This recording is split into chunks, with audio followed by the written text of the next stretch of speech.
इतिहास विषय की ऑनलाइन क्लास में आपका एक बार फिर से स्वागत है। कल हमने इतिहास की जानकारी के अंदर जो धार्मिक साहित्य होता है उस धार्मिक साहित्य में हमने बौद्ध साहित्य के बारे में पढ़ा था। थोड़ी समय की कमी होने के कारण उसका थोड़ा सा पोर्शन हमसे छूट गया था कि 2-4 ऐसे और ग्रंथ हैं जिनके बारे में हम आपको बताएंगे। जैसे देखो पहला ग्रंथ हो गया, उसके अंदर जैसे उसके अंदर 2-4 टॉपिक हो रहे हैं। पहला हो जाता था वंश साहित्य। कौन सा? वंश साहित्य। ठीक है, इस वंश साहित्य को वैसे मान सकते हैं जैसे हिंदू धर्म के अंदर हम जैसे इस वंश साहित्य का बौद्ध ग्रंथ में उतना ही महत्व है जैसे अपने यहाँ पर पुराणों का और जैनियों के अंदर होता है उनका चरित्र का।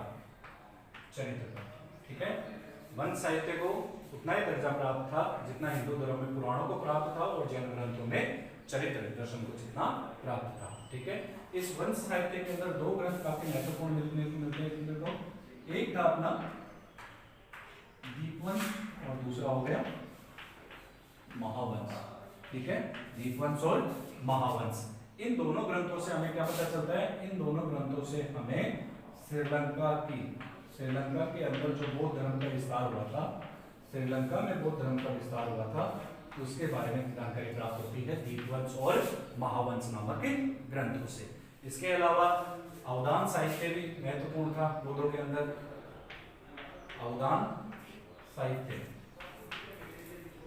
ठीक है, इसके अंदर आ जाएगा जैसे अशोकावदान, ठीक है, दिव्यावदान। ठीक है, तो कुछ अवदान साहित्य भी काफी महत्वपूर्ण थे। अशोकावदान या अवदान साहित्य से हमें बुद्ध और जो अशोक थे उसके बारे में पता चलता है। बुद्ध प्लस अशोक थे उनके बारे में पता चलता है हमें अशोकावदान या अवदान साहित्य से। दिव्यावदान ये एक अज्ञात लेखक के द्वारा लिखा गया था। दिव्यावदान ग्रंथ है, ये अज्ञात लेखक के द्वारा लिखा गया था और इस दिव्यावदान ग्रंथ है, इसके अंदर पहली बार बताया गया है कि बुद्ध की पहली मूर्ति बनी थी। वो कहां पर बनी थी? मथुरा में। कहां पर बनी थी? मथुरा में। दिव्यावदान ग्रंथ के अंदर ही बताया गया कि बुद्ध की पहली मूर्ति का निर्माण कहां पर हुआ था? मथुरा के अंदर हुआ था। फिर कुछ ऐसे 1-2 और चीजें इसमें से बौद्ध ग्रंथ की, फिर इसको जल्दी से खत्म करते हैं। जैसे बौद्ध ग्रंथ के अंदर कल हमने पढ़ा था नागार्जुन, इसके बारे में पढ़ा था नागार्जुन के बारे में। ठीक है, इनका एक ग्रंथ था प्रज्ञापारमिता सूत्र नामक ग्रंथ लिखा था इन्होंने। ठीक है, इन्होंने शून्यवाद का सिद्धांत दिया था। कौन सा? शून्यवाद का सिद्धांत दिया था। इन्होंने सापेक्षतावाद का सिद्धांत दिया था।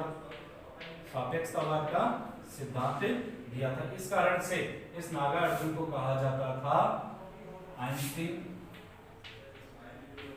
भारत का आइंस्टीन भी कहा जाता था, तथा इसको मार्टिन लूथर की संज्ञा भी दी जाती थी। किसको? नागार्जुन को भारत का आइंस्टीन भी कहा जाता था और इनको मार्टिन लूथर के बराबर इनको माना जाता था कि जितना ज्ञान मार्टिन लूथर को था उससे ज्यादा कहीं नागार्जुन को भी था।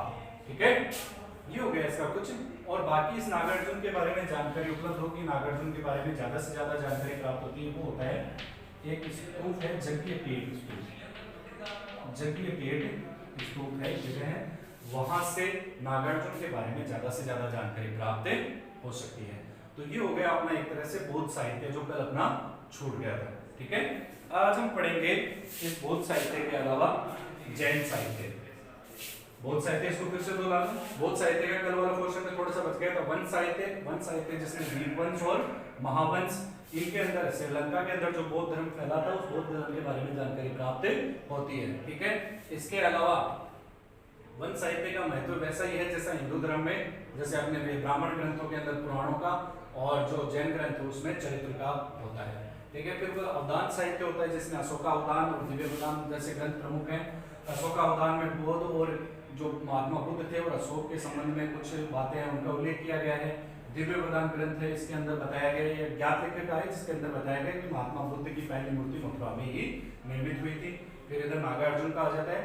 फिर एक और महत्वपूर्ण चीज आती है, ये चीज आपको काफी बार पूछी जाती है, राहुलवाद। ठीक है, जो अपना ये सुत्त पिटक है, ठीक है, जो अपना सुत्त पिटक है उस पिटक के अंदर जो पहला दीर्घ निकाय है, उस दीर्घ निकाय के अंदर जो दीर्घ निकाय का भाग है राहुलोवाद सूत्र, ठीक है। इससे हमें ये पता चलता है, इस राहुलोवाद सूत्र से ही जो मौर्य सम्राट अशोक थे उन्होंने धम्म की अवधारणा को ग्रहण किया था। इससे पूछता है ना कि सम्राट अशोक ने धम्म की अवधारणा को कहां से ग्रहण किया था, तो वो राहुलोवाद सूत्र से लिया था, जो सूत्र पिटक का ही एक भाग है, ठीक है। ये कुछ महत्वपूर्ण चीजें थी बौद्ध धर्म की, वो हमने आज क्लियर कर ली। अब अपना टॉपिक है जैन साहित्य।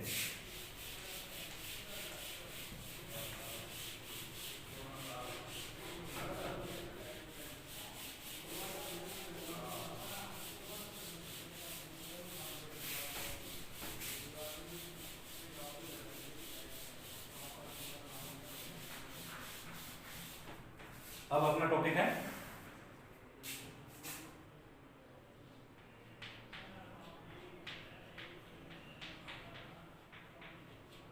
जैन साहित्य, ठीक है। जैसे बौद्ध धर्म के अंदर प्राचीन जो जैन साहित्य थे उसको त्रिपिटक के नाम से जाना जाता था, वैसे ही जैनों के अंदर जो प्राचीन ग्रंथ प्राप्त होते थे उनको कहा जाता था आगम। क्या कहा जाता था? आगम। और इन आगम को आम बोलचाल में कहा जाता है सिद्धांत। क्या कहा जाता है? सिद्धांत। इनको दूसरे नाम से भी जाना जाता है, कुछ अक्षरों में इसका नाम मिलता है पुओ। क्या मिलता है? पुओ, ठीक है। प्राचीन अवधारणा है जैन धर्म की कि इन पुओं का संकलन या इन पुओं की रचना किसने की थी? महावीर स्वामी ने। किसने की थी? महावीर स्वामी के द्वारा इन पुओं की रचना की गई थी। ये पूर्व या पु कितने थे? ये संख्या में कितने थे? 14 थे, ठीक है। कितने थे? 14 थे। बाद में इन्हीं पुओं को आगे मिलाकर, ठीक है, इन्हीं पुओं में केवल 12 अंगों को छोड़कर, किसको? 12 अंगों को छोड़कर बाकी जितने भी आगम साहित्य है उसकी रचना, उसको अंतिम रूप से संकलित किया गया था दूसरी जैन संगति में। किसमें किया गया था? दूसरी जैन जो संगति की आयोजन हुआ था वल्लभी में। कहां पर हुआ था? वल्लभी में दूसरी जैन संगति का आयोजन हुआ था। उस दूसरी जैन संगति के अंदर इन 12 अंगों को छोड़कर बाकी सारे, ठीक है ना, बाकी सारे जितने भी आगम साहित्य उसको पुनः दूसरे स्पष्ट रूप से या पुनः प्रमाणिक रूप से उनको संकलित किया गया था, ठीक है। ये गुजरात के अंदर वल्लभी गुजरात में हुई थी। इसके टाइम पीरियड मिलती है 512 ईस्वी, ठीक है। क्षमा श्रवण नामक एक व्यक्ति थे जिन्होंने इस बौद्ध संगति की क्या की थी? अध्यक्षता की थी, ठीक है। अब इस जैन साहित्य के बारे में हम आसानी से एक बार डिटेल से देख लेते हैं क्या क्या होता था। जैन साहित्य आगम के नाम से प्रसिद्ध होता था। भाषा इनकी होती थी प्राकृत। कौन सी भाषा में लिखे गए थे? प्राकृत। जैसे वो बौद्ध वाले पाली भाषा में लिखे गए थे, इनको प्राकृत या अर्धमागधी, कौन सा नाम दे सकते हैं? प्राकृत या अर्धमागधी, दोनों नाम लिख सकते हैं जैन साहित्य। और इनको जैन साहित्य को आगम या सिद्धांत कहा जाता था, ठीक है। ऐसा माना जाता है कि प्राचीन अवधारणा है कि महावीर स्वामी के द्वारा 14 पुओं या 14 पुओं के जो संकलित किया गया था उनके द्वारा रचना की गई थी और इन्हीं से आगे चलकर ये आगम साहित्य बना, ठीक है। इस आगम साहित्य में केवल 12 अंगों को छोड़कर, जो आगम साहित्य है उसको डिटेल से लिख लेते हैं। उसमें क्या क्या होता है? उसके अंदर देखो ऐसा होता है कि 12 अंग, 12 उपांग, ठीक है, 6 छेदा सूत्र, 4 हो गए मूल सूत्र, फिर आ जाता है नंदी सूत्र, इसके बाद में आ जाता है अन्वयोग द्वार सूत्र, अन्वयोग द्वार सूत्र। इस प्रकार से इसके अलावा और भी होता है जैसे 10 प्रकीर्ण, ऐसी ये चीजें आ जाती है, ठीक है। इस प्रकार से इन सबको मिलाकर क्या कहा जाता है? ये हो गया पूरा का पूरा आगम साहित्य। इस आगम साहित्य में केवल इन 12 अंगों को छोड़कर, इस आगम साहित्य में 12 अंगों को छोड़कर बाकी जो ये 12 उपांग है, 6 छेदा सूत्र, 4 मूल सूत्र, अन्वयोग द्वार, ये जितने भी हैं, इन सब का पुनः प्रमाणिक रूप से संकलन दूसरी जैन बौद्ध संगति के अंदर किया गया था, जिसकी अध्यक्षता समाज श्रवण नामक व्यक्ति या देवार्थी ऋषि के द्वारा की गई थी। 512 ईस्वी में इसका आयोजन होता है, ठीक है। अब इसके अंदर ये दो चीजें, इन दो चीजों को थोड़ा ध्यान से देखना। नंदी सूत्र और ये जो अनुयोग द्वार सूत्र होते हैं ना, ये स्वतंत्र जैन ग्रंथ होते हैं। कौन से होते हैं? स्वतंत्र जैन ग्रंथ होते हैं। ठीक है, इनको जैन धर्म का विश्वकोश भी कहा जाता है। क्या कहा जाता है? जैन धर्म का विश्वकोश। ठीक है, नंदी सूत्र और अनुयोग द्वार ये जैन धर्म के स्वतंत्र ग्रंथ होते हैं और इन दोनों को ही जैन धर्म का विश्वकोश कहा जाता है। जैसे अपने बौद्ध धर्म के अंदर विभाषा शास्त्र को कहा गया था वसुमित्र के द्वारा रचित, उसी प्रकार इन दोनों को विश्वकोश कहा जाता है। ठीक है, ये हो गया आगम साहित्य। इसके अलावा कुछ और छोटे छोटे जो जैन धर्म के अंदर ऐसे ग्रंथ लिखे हुए थे जिनके बारे में जैन धर्म, जैन संघ के बारे में, महावीर स्वामी के बारे में पता चलता है। ठीक है, उनमें से हम एक एक करके देखेंगे।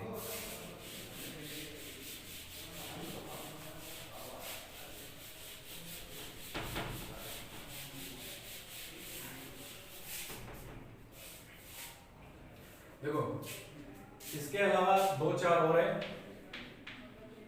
आचरण सूत्र, ठीक है, नया धम कहा, ठीक है, वार्षिक दशाओं, ठीक है। इसके अलावा हो गया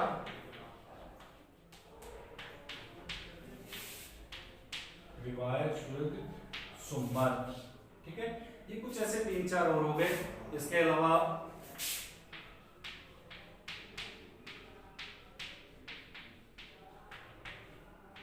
ये कुछ जैन और जैन ग्रंथ हो गए जिनके बारे में हमें निम्न जानकारी मिलती है। जैसे आचरण सूत्र, इसके अंदर जो जैन संघ था, क्या था? जैन संघ या जैन जो मुनि थे, जैन भिक्षु थे, उनके लिए नियमों का उल्लेख था। और इस आचरण सूत्र के अंदर ये लिखा गया है कि जो जैन मुनि है वो जैन मुनि जहां पर गणतंत्र है या जिन स्थानों पर गणतंत्र की स्थापना है वहां की यात्रा न करें। इसके अंदर क्या है? जैन संघ के नियमों का उल्लेख है और इसमें जैन मुनियों का आदेश दिया गया है कि जहां पर गणतंत्र की स्थापना हुई है आप वहां की यात्रा ना करें। ठीक है, अब दूसरा हो गया अपना वार्षिक दशाओं, ठीक है। इसके अंदर भी पहले ये देख लेते हैं, ये काफी महत्वपूर्ण है। इसके अंदर कर्म फल की विवेचना की गई है। जैन धर्म के अंदर जो कर्म फल का सिद्धांत दिया गया है, उस कर्म फल की सिद्धांत की विवेचना कौन से ग्रंथ में की गई है? इसके अंदर फिर ये काफी महत्वपूर्ण आता है। इसके अंदर प्रसिद्ध जो जैन विद्वान थे, इसके अंदर क्या है? प्रसिद्ध जैन विद्वान है, उनकी जीवनियां की गई है। जैन विद्वानों की क्या है? जीवनी का उल्लेख किया गया है।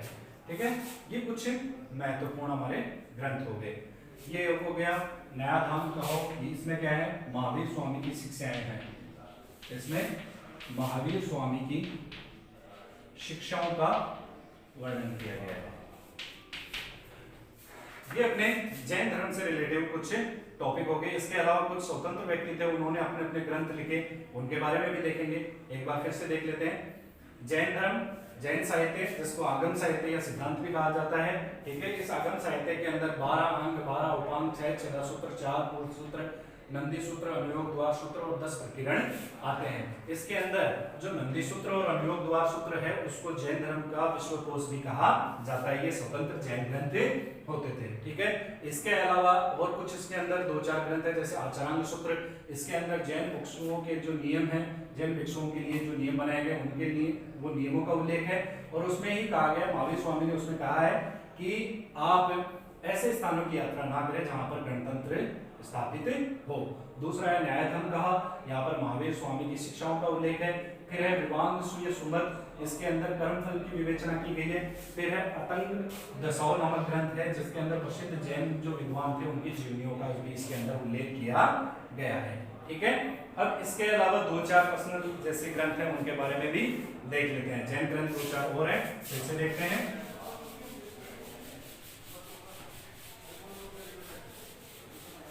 इधर ग्रंथ के नाम लिखूंगा और बताता जाऊंगा उसमें क्या है। सबसे फेमस अपना नाम काफी बार हमने सुना होगा,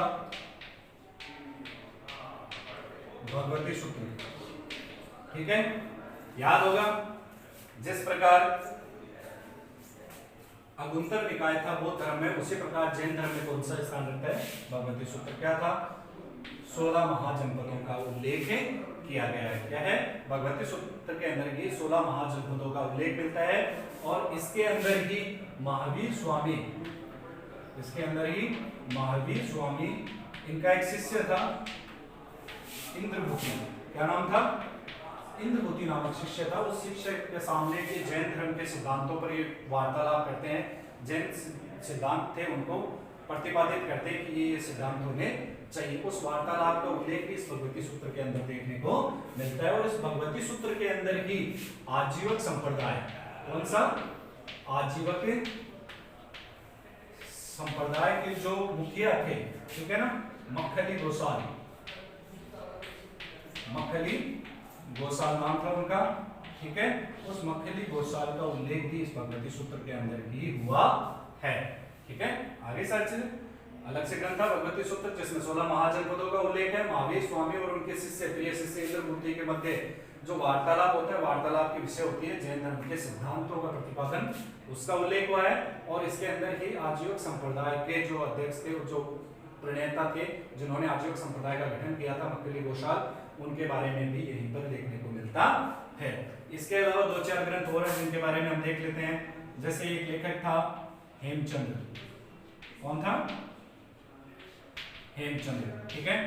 गुजरात में इनका जन्म हुआ था, अहमदाबाद में मानते हैं कि अहमदाबाद में इनका जन्म हुआ था और वहीं पर उन्होंने जैन धर्म को ग्रहण किया। इनके द्वारा 3-4 ग्रंथ लिखे गए थे। इनके द्वारा ग्रंथ लिखा गया था,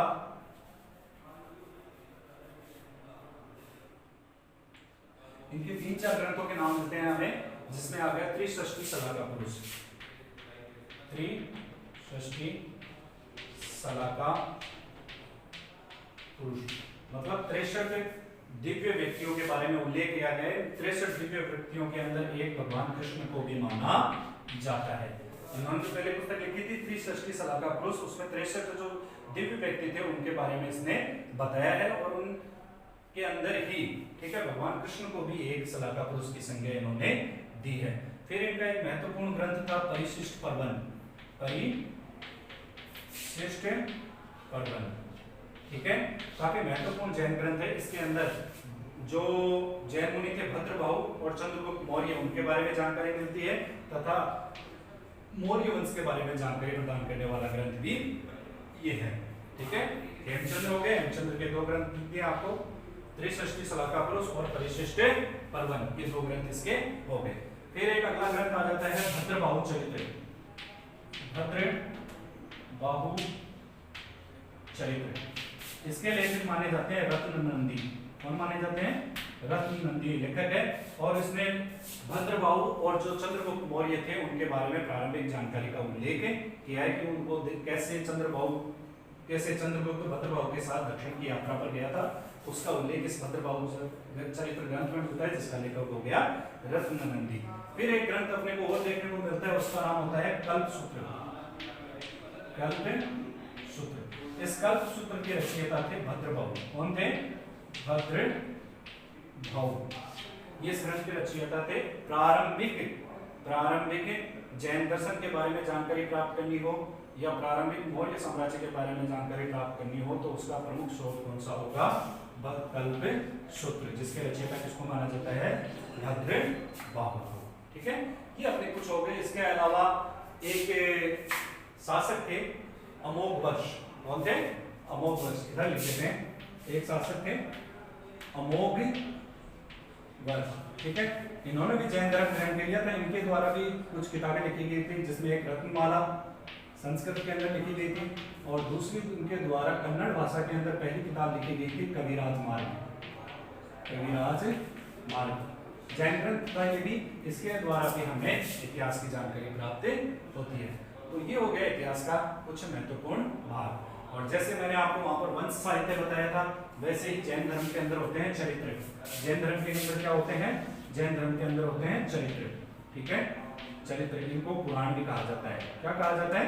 पुराण। जैसे कुछ महत्वपूर्ण पुराण थे, पद्म पुराण, ठीक है, हरिवंश पुराण, हरिवंश पुराण हो गया, कालिका पुराण हो गया।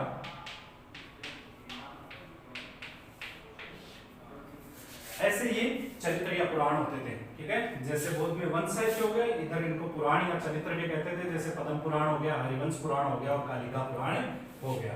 तो ये कुछ जैन साहित्य के कुछ ग्रंथ थे। फिर से देख लेते हैं इनको। पहला ग्रंथ अलग से मैंने भगवती सूत्र बताया था, 16 महाजनपदों का उल्लेख है, महावीर स्वामी और उनके प्रिय शिष्य इंद्रमूर्ति का भी उल्लेख है।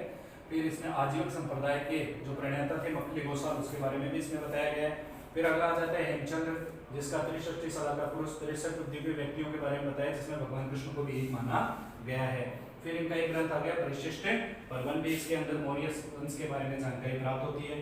फिर आ गया रत्ननंदी का एक लेख है भद्रबाहु चरित्र, इसमें भद्रबाहु के साथ जो चंद्रगुप्त मौर्य कैसे दक्षिण की यात्रा पर जाते हैं, जब वे मौर्य साम्राज्य में अकाल पड़े जाता है, वो जैन धर्म ग्रहण करके स्वर्णबेलगोला की तरफ जाते हैं ना, तो उसके बारे में जो जानकारी है वो इससे प्राप्त होती है। फिर भद्रबाहु के द्वारा लिखा गया एक ग्रंथ था कल्पसूत्र, इसके अंदर प्रारंभिक जैन साहित्य, प्रारंभिक जैन धर्म के बारे में पता चलता है तथा मौर्य वंश के बारे में जानकारी प्राप्त होती है, ठीक है। फिर ये 3-4 ऐसे ग्रंथ थे, विवाद सुयश उपपद, इसके अंदर जैन धर्म के अंदर जो कर्मफल की विवेचना की गई थी उसका उल्लेख मिलता है। महावीर स्वामी की शिक्षाओं का उल्लेख इसके अंदर मिलता है, ठीक है। और आचरण के अंदर जो आचरण सूत्र है, इसके अंदर बौद्ध धर्म के जो नियम है उसके बारे में हमें जानकारी प्राप्त होती है। तो ये अपनी आज की क्लास थी जैन साहित्य कि किस प्रकार जैन साहित्य से हमें इतिहास की जानकारी के स्रोत मिलते हैं। इसके अलावा बहुत थे, जैसे पूज्यपाद ने लिखी थी जैनेन्द्र व्याकरण नामक ग्रंथ लिखा था, व्याकरण पर आधारित ग्रंथ था, उससे भी हमें इतिहास की जानकारी प्राप्त होती है, ठीक है। आज की क्लास यहीं पर समाप्त होती है। धन्यवाद।